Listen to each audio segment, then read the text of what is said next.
নমস্কার। আজকের এই বিশেষ আলোচনায় আমরা কিছু ঐতিহাসিক সূত্রের গভীরে ডুব দেব।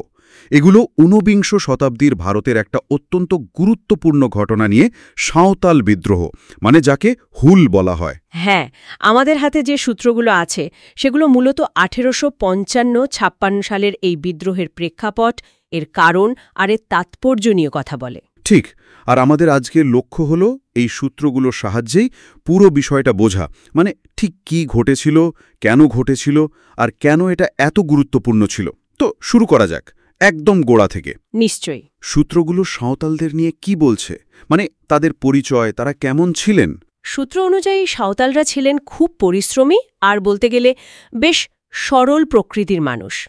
তারা মূলত বাঁকুড়া, মেদিনীপুর, বীরভূম, মানভূম, ছোটনাগপুর, পালামো এসব অঞ্চলে থাকতেন। আচ্ছা। পরে সেখান থেকে এসে রাজমহল পাহাড়ের কাছে, মানে একদম পাদদেশে গভীর জঙ্গল পরিষ্কার করেন, নিজেদের থাকার জায়গা, চাষের জমি তৈরি করেন, মানে একটা পুরো বসতি গড়ে তোলেন নিজেদের পরিশ্রমে? হ্যাঁ, অক্লান্ত পরিশ্রমে জঙ্গল কেটে চাষের জমি বানানো, গ্রাম তৈরি করা।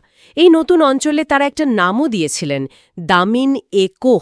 দামিন-এ-কোহ এর মানে কি? এর মানে হল পাহাড়ের কোল বা পাহাড়ের প্রান্তদেশ। আর সময়টা সূত্র অনুযায়ী ওই 1855-56 সালের আশেপাশে। বাহ, নিজেদের তৈরি করা একটা জায়গা। কিন্তু সূত্রগুলো বলছে যে সেখানে বাইরের লোকজনের আনাগোনা শুরু হয়। এই বহিরাগত এরা কারা ছিল? হ্যাঁ, এখানেই আসলে সমস্যাটা শুরু হয়।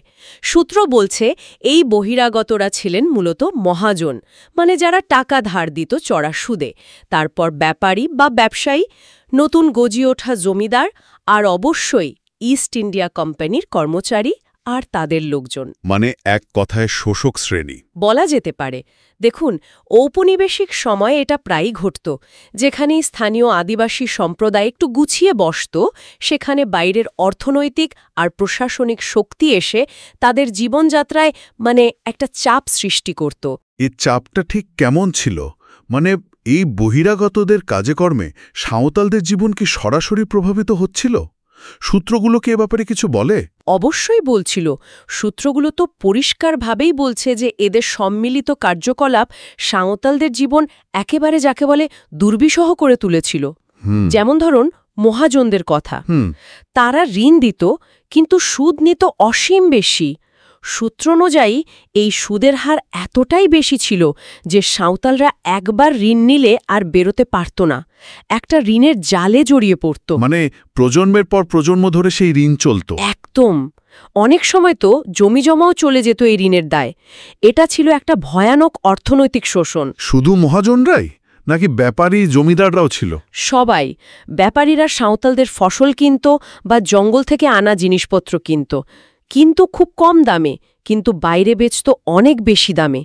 মানে সাঁওতালরা তাদের পরিশ্রমের ন্যায্য দাম পেত না। আর জমিদাররা? নতুন জমিদাররা এসে জমির ওপর নিজেদের অধিকার ফলাতে চাইত।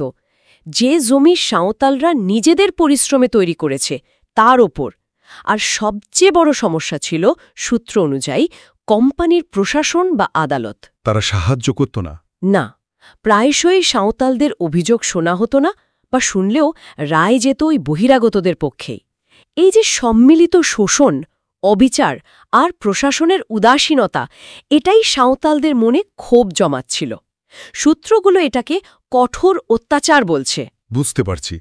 একদিকে নিজেদের পরিশ্রমে গড়া জীবন, আর অন্যদিকে এই লাগাতার শোষণ আর অবিচার। এই পরিস্থিতিটাই তাহলে বিদ্রোহের জন্ম দিল? হ্যাঁ, মূলত তাই। এই জমে থাকা ক্ষোভ, এই হতাশা থেকেই তারা প্রতিরোধ করার সিদ্ধান্ত নেয়। আর এখানে একটা খুব গুরুত্বপূর্ণ বিষয় হল, সূত্র অনুযায়ী এই লড়াইয়ের নামটা সাঁওতালরা নিজেরাই দিয়েছিল। তাই নাকি? কি নাম? হুল। হুল। হ্যাঁ, হুল। তাদের কাছে এই শব্দের মানে ছিল মুক্তি, স্বাধীনতার সংগ্রাম। এটা শুধু একটা হাঙ্গামা বা গণ্ডগোল ছিল না, এর একটা গভীর অর্থ ছিল তাদের কাছে। নিজেদের দেওয়া নাম, এটা সত্যিই তাৎপর্যপূর্ণ। মানে তারা সচেতনভাবেই এই পথে নেমেছিল। একদম। বহিরাগতদের শোষণ আর কোম্পানির উদাসীনতায় তারা এতটাই কোণঠাসা হয়ে পড়েছিল যে তাদের সামনে দুটোই পথ ছিল, হয় ওই দামিন-এ-কোহ ছেড়ে চলে যাওয়া, নয়তো রুখে দাঁড়ানো। তারা রুখে দাঁড়ানোর পথটাই বেছে নেয়। আচ্ছা, এই বিদ্রোহের প্রভাবটা কেমন ছিল? মানে এর তাৎপর্য, এটা কি শুধু একটা স্থানীয় ঘটনা ছিল নাকি এর চেয়েও বড় কিছু? এখানেই বিষয়টা আরও ইন্টারেস্টিং হয়ে যায়। আমাদের হাতে যে দ্বিতীয় সূত্রটা আছে সেটা এই বিদ্রোহের তাৎপর্যের উপর খুব জোর দিয়েছে। সেখানে সুরেন্দ্রনাথ বন্দ্যোপাধ্যায়ের একটা বিখ্যাত উক্তি আছে। সুরেন্দ্রনাথ বন্দ্যোপাধ্যায় তিনি কি বলেছিলেন? তিনি বলেছিলেন, এই বিদ্রোহ সমগ্র ভারতবর্ষে ইংরেজ শাসনের ভিত্তিমূল পর্যন্ত কাঁপাইয়া দিয়াছিল এবং ইহা ছিল ভারতের যুগান্তরকারী মহাবিদ্রোহের সর্বাপেক্ষা গুরুত্বপূর্ণ অগ্রদূত। বলেন কি, ইংরেজ শাসনের ভিত্তিমূল কাঁপিয়ে দিয়েছিল আর 1857 মহাবিদ্রোহের অগ্রদূত একটা আদিবাসী বিদ্রোহ সম্পর্কে এত বড় কথা? হ্যাঁ, এটাই ভাবার মতো বিষয়। সুরেন্দ্রনাথ বন্দ্যোপাধ্যায়ের মতো একজন প্রথম সারির জাতীয়তাবাদী নেতা 19 শতকের মাঝামাঝি ঘটা একটা আদিবাসী বিদ্রোহকে এতখানি গুরুত্ব দিচ্ছেন। এর মানে হল সাঁওতাল হুলকে শুধু দামিনী কোহর একটা স্থানীয় গণ্ডগোল হিসেবে দেখা হচ্ছিল না। এর প্রভাব ছিল আরও অনেক ব্যাপক এবং সুদূরপ্রসারী। সুরেন্দ্রনাথের মতো পর্যবেক্ষকরা বুঝেছিলেন যে এই বিদ্রোহটা ব্রিটিশ ঔপনিবেশিক শাসনের প্রতি একটা বিরাট চ্যালেঞ্জ ছিল। এটা দেখিয়ে দিয়েছিল যে শুধু শহরের বাবুরা বা সেনাবাহিনীর সিপাহীরা নয়, ভারতের একেবারে প্রান্তিক মানুষ, আদিবাসী জনগোষ্ঠীও একজোট হয়ে লড়তে পারে। কার বিরুদ্ধে? ঔপনিবেশিক শক্তি আর তাদের দেশীয় সহযোগী, মানে ওই মহাজন, জমিদার, ব্যাপারী, এদের সবার বিরুদ্ধে। এই বিদ্রোহ ব্রিটিশ প্রশাসনের দুর্বলতা আর তাদের শাসনের বিরুদ্ধে যে অসন্তোষ জমে উঠছে সেটা চোখে আঙুল দিয়ে দেখিয়ে দিয়েছিল। সেই কারণেই এটাকে 1857 মহাবিদ্রোহের একটা প্রেক্ষাপট তৈরির ক্ষেত্রে গুরুত্বপূর্ণ বলে মনে করা হয়। তাহলে ব্যাপারটা দাঁড়াচ্ছে, সাঁওতাল হুল একদিকে ছিল নিজেদের অস্তিত্ব রক্ষার লড়াই, মানে জমি, জীবনযাত্রা, সম্মান বাঁচানোর লড়াই, ঠিক। আর অন্যদিকে বৃহত্তর প্রেক্ষাপটে এটা ছিল ঔপনিবেশিক শোষণ ব্যবস্থার বিরুদ্ধে ভারতের মাটি থেকে ওঠা প্রথম দিকের শক্তিশালী প্রতিবাদগুলোর একটা। হ্যাঁ, একদম সেভাবেই দেখা যায়। সূত্রগুলো একদিকে যেমন বিদ্রোহের কারণগুলো বলছে, মহাজনদের শোষণ, জমিদারদের অত্যাচার, ব্যাপারীদের ঠকানো, পুলিশের দুর্নীতি, আদালতের অবিচার, তেমনি এর বৃহত্তর রাজনৈতিক তাৎপর্য তুলে ধরছে। এটা ছিল শাসক আর শোষকের বিরুদ্ধে শোষিত আদিবাসী জনতার সরাসরি লড়াই। এই ঘটনাটা কি ঔপনিবেশিক ভারতে শাসক আর শাসিতের সম্পর্ক নিয়ে নতুন করে ভাবিয়েছিল, বিশেষ করে আদিবাসী জনগোষ্ঠীর সঙ্গে সম্পর্ক? অবশ্যই। এই সংঘাতটা চোখে আঙুল দিয়ে দেখিয়ে দিয়েছিল যে সম্পর্কটা কতটা জটিল আর সংঘাতময় ছিল। আচ্ছা, যদি আমরা সূত্রগুলোকে একসাথে মিলিয়ে দেখি তাহলে কি কোনো সাধারণ ধারা বা প্যাটার্ন দেখতে পাই? হ্যাঁ, পাই তো। সূত্রগুলো আসলে ঔপনিবেশিক শাসনের একটা সাধারণ চরিত্রকেই তুলে ধরে। যেখানেই ঔপনিবেশিক শক্তি গেছে, তাদের অর্থনৈতিক আর প্রশাসনিক নিয়ন্ত্রণ প্রতিষ্ঠা করতে চেয়েছে, সেখানেই স্থানীয় মানুষের জীবনযাত্রা ব্যাহত হয়েছে, তাদের সম্পদ লুট হয়েছে, আর তার ফলেই সংঘাত, প্রতিরোধ দানা বেঁধেছে। মানে সাঁওতাল হুল একা একা ঘটেনি? না, এটা কোনো বিচ্ছিন্ন ঘটনা ছিল না।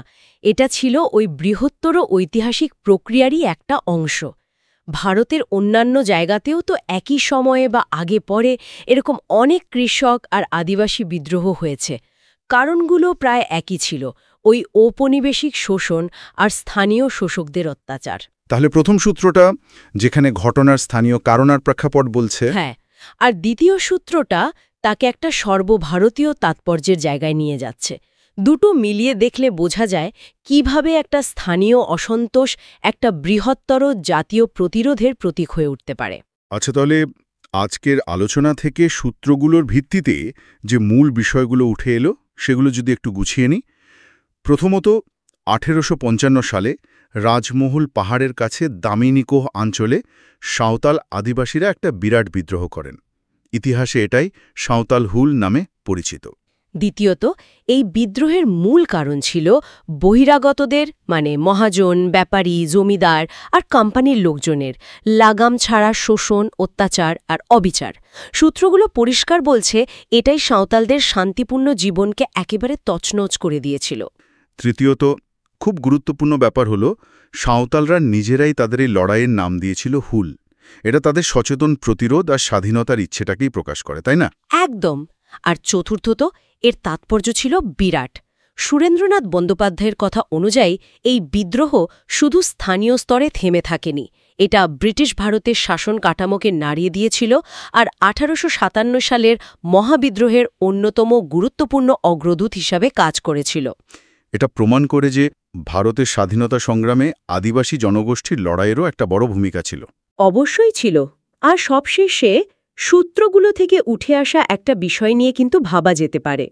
কি বিষয়? ওই যে নামকরণের ব্যাপারটা। সূত্রগুলো জোর দিয়ে বলছে সাঁওতালরা নিজেরাই তাদের বিদ্রোহের নাম দিয়েছিল হুল।